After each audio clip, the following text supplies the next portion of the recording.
सबका स्वागत है एक व्लॉग में ने हमारी फैनी થઈ ગઈ ત્યાર આજની સાઈડે શું છે કાનુડાનું બનવાનું અને દાદાનું આજ જન્માષ્ટમીનું છે અહીંયા જન્માષ્ટમી ગઈ અને કેટલા દી થયા પછી હા તને ત્યાર કર્યા લુગડા તું જો બગાડ્યા અત્યારમાં એ કેને બગડાયા હા તો તારે નિશાળે જવું છે અંકને કાઢી લીધું છે બાયણે હવે અને પછી છોકરીઓને મૂકતા આવી છોકરીઓને મૂકવા ભાઈ જઈ છે બેયને તૈયાર કરી નાખીએ ને ત્યાં એમને વધારાને તૈયાર થઈ છે આપણે આવી ગયા મેળી પર ઘંટી સરખી કરવા ઘંટીમાંથી નીકળ્યો છે ભૂકો ને થોડા જીવાય આપણે કરતા હતા સાફ સફાઈ ઘંટી બંધ થઈ ગઈ છે ચાલુ નહોતી થતી એટલે કીધું આને સાફ કરી નાખી અંદર ખોયલું ત્યાં બધું આખું ભરેલું છે ત્યાં જોવાની હાવ બગડી ગયું હોય એટલે આ બધું સાફ કરવાનું છે બાકી એનો જે મેન ભાગ ઘઉં દરાય એ બધું કમ્પ્લીટ સાફ સફાઈ ચોખ્ખું છે પણ આ પાછળ સાઈડથી બધુંય અંદર હાવ બગડી ગયું છે એટલે એને સાફ કરવાનું છે કંઈ આપણે કમ્પ્લીટ સાફ કરી નાખી છે અને બધું એમાં આપણે બહુ મૈથા પણ ચાલુ ન થઈ પછી ખબર પડી કે બોર્ડના પ્લગમાં વાંધો છે એટલે બોર્ડ ખોલી હવે બોર્ડ આપણે ખોલી નાખ્યો હોય ને અહીંયા ઘંટી ને અહીંયા બોર્ડ છેડા આપણે બધા ઉખેડી લીધા છે ને અને અહીંયા એના પ્લગમાં છેડામાં બધે વાંધો હોય ચા પાસે બરી ગયેલી અને હરખું કનેક્શન બતાવી દે આવડો ઓગળી ગયું છે નાનો તાર ફેલ છે એટલે કાઢીને બદલાવો જો હે અહીંયા આપણે તાર કાઢી નાખ્યો હોય ને આવડો ત્રાંબાનો તાર જે છે એ તૂટી ગયેલો છે એના કારણે ઘંટી હાલતી નહોતી ને ચક્કરમાં આપણે ઘંટીમાં ઘણી મજા થાય પણ ઘંટી ચાલુ જ નહોતી થતી પછી ખબર પડી કે આમાં વાંધો છે આ આપણે તાર ચોખ્ખો કરી નાખ્યો ને આમાં આપણે ભરાવી દેવું જોઈન્ટ કરીને આ ઘંટી આમાં ઘણી વાર લાગી પણ ચડ્યું જ નહીં પણ બોર્ડમાં લોચાય તો ક્યાંથી જડે બોર્ડમાં આપણે છેડા કમ્પ્લીટ ભરાવી દીધો હોય આખો પાર કરી દીધો ઓલો ત્રાંબાનો તાર તૂટી ગયેલો હોય એટલે વાયરવાળો તાર આખો ફેલાવી દીધો છે ભેગી આપણે હવે ઘંટી સાફ કરી બોર્ડ આપણે કમ્પ્લીટ ફિટ કરી દીધો હોય આમાં આપણે લોટ ચોઈટો હોય પાખિયામાંથી એટલે હરખાને સાફ કરી નાખી બહુ જાજુ દર જામી ગયું છે એટલે તમારી ઘરે અગર આવી ઘંટી બંટી હોય તો તમે સાફ કરી નાખજો વાહ આવો કદડો ભર્યો હોય છે ત્યાં જુઓ ત્યાં સિવાય બીવાય તે હોય એવું ખોટું આપણે પેટમાં જાય એના કરતાં સાફ કરી નાખવી સારી હા તો આપણે સારું હોય કે બોર્ડના ચક્કરમાં ઘંટી ખોલી તો સાફ થઈ જાય હારે જ નકર હાવ ભરાઈ જ રહી છે ઘંટીના ચક્કરમાં આપણે હાથે ભરાઈ રહ્યા છે અને તાર બાર બધા આપણે સાફ કરી નાખ્યા હરખા અને થોડું ઘણું સોઈટું હતું પછી નિરાયથી સાફ થઈ ગયા ઉપર નીચે બધી કોઈ હરખું કંઈ સાફ કરી નાખી એટલે અંદર કંઈ હોય તો નીકળી જાય હરખીથી હવે હું સાફ કરી નાખું થોડીક વિડીયો કરી દઉં બંધ આખી ઘંટી આપણે સાફ કરી નાખીએ ને હાથ બાદ બધું ભરાઈ રહ્યું છે બોર્ડ આપણે કમ્પ્લીટ કરી નાખ્યો ને ઘંટી કરી હવે ચાલુ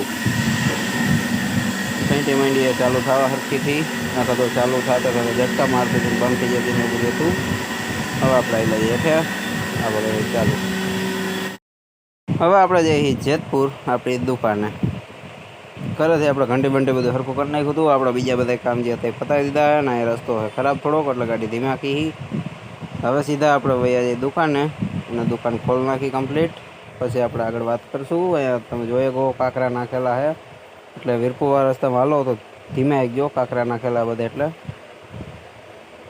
આપણે દુકાને ભોગી ગયા છે દુકાન કમ્પ્લીટ આપણે ખોલી નાખીએ ઘણી બધી વાર થઈ ગઈ એમ તો હવે કમ્પ્લીટ સાફ સફાઈ કરી નિરાય તો બપોરે આપણે બેઠા છે અહીંયા આપણે બધા ચંપલ અને અહીંયા દરવાજામાં ને શોકેસમાં ને એમ બધા સેટ કરેલા જ છે સાફ સફાઈ મસ્ત કરીને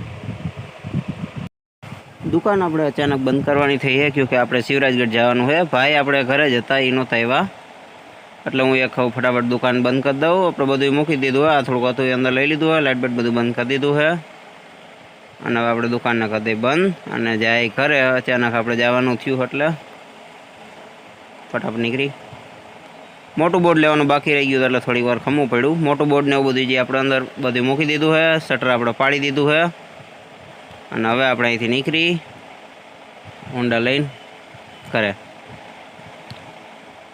આપણે ભોગી ગયા કાગવડ પાટિયા આગળ જ્યાં પુલનું કામ ચાલુ છે થોડીક જ વારમાં ઘરે પહોંચી જવું તડકો બહુ જ છે ફટાફટ ઘરે પહોંચી ત્યાં ભાઈ 4 વ્હીલ લઈ આવી છે. મેં એને ફોન કરી દીધો હતો કે આપણે ગાય નીકળી જાઉં એટલે ટાઈમસર પાછા આવી જાય. એટલે હું ગાય ઘરે પહોંચી ગયો છું થોડીક જ વારમાં. અહીંથી જાજુ સેટું નથી હવે આપણું ઘર. આપણે પહોંચી ગયા ઘરે અને 4 વ્હીલ આપણી આવી ગઈ છે. ફટાફટ હોન્ડા અંદર મૂકી દઈ અને પછી ગાડી લઈને નીકળી. ઘરમાંથી હજી ઘણા બધા સદસ્ય લઈ જવાના છે એટલે ફટાફટ નીકળી જાય. ગાડી આપણે બધી ચડાવી દીધી છે. બધા હમણાં આવી જાય. ગાડી લઈને નીકળી પછી આપણે વીરપુરમાંથી નીકળી ગયા છે. થોડીક જ વારમાં બાયપાસથી આપણે પુલ આવે ત્યાંથી પકડીને હાઈવે સીધા ગોંડલ થઈને જવું જોઈએ. શોર્ટકટ રસ્તામાં અત્યારે પાણી આવી ગયું છે ચોમાસાનું વરસાદનું, એટલે સીધા ગોંડલ થઈને જાઉં. આપણે એ ગોંડલ હાંડિયા પુલ આગળ.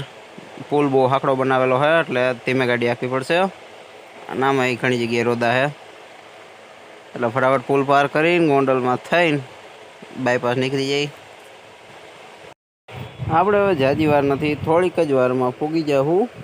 અહીંથી બસ વાડી કેળો પકડીને સીધા વયું જાઉં આપણે વાડીવાળા ફઈની ઘરે.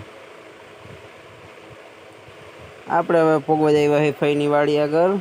મેન તળ આપણે અહીંયા ઉતરી જાય પછી થોડાક ખાડા ખબડા નડે છે એટલા પાર કરીને સીધા પોગી આપણે એની વાડીએ. આમે શાયદ આપણા ફુવા છે, જોઈ લે હોય તો.